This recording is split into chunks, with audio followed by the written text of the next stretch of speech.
அவர் முடிவு பண்ணிட்டாரு, தமிழங்க சோத்துக்கு செத்த வயலுக, சோறை போடலாம், ஏதாவது கை காசுக்கு சாரா இந்த அளவுக்கு ஒரு 1000 ரூபாய் கொடுத்தா போதும், வாக்கை வாங்கி வென்றலான்னு நினைக்கிறவங்க. எப்படி இருக்கு பாருங்க, 3 வேளை சோறை போட்டு சரி பண்ணுறவங்க. ஆனால் வேலை யாருக்கு தெரியுமா? முதலாளிக்கு வேலை செய்யணும். நான் முதலாளிக்கு வேலை செய்வேன், என் உழைப்பை சுரண்டி அவன் லாபத்தை குவிப்பான். நீ கான்ட்ராக்ட் ஒப்பந்தம் அவனுக்கு கொடுத்துட்ற, 270 கோடி அவனுக்கு கொடுத்துட்ற.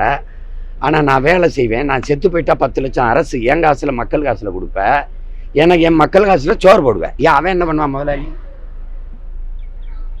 இந்த மாதிரி நிர்வாகத்தை உலகத்தில் எந்த நாட்டில் செய்ய ஆள பத்திரிக்கையில் கொழுப்படுத்து ஒருத்தன் சாராயம் காய்ச்சுவேன், இதை கொழுப்படுத்து போய் குடிச்சிட்டு சாவேன், என் காசு எடுத்து 10 லட்சம் கொடுக்கும். கூட்டத்தில் நெரிசலில் போய் நடிகரை வேடிக்கை பார்க்க போய் சாவேன், என் காசு எடுத்து 10 லட்சம் கொடுத்தோம். ஆனால் விவசாயி வேலை செய்ய போன இடத்துல இடிதாக்கி என் அக்கா தங்கச்சி 5 பேர் சாவான், காசு கொடுக்காது.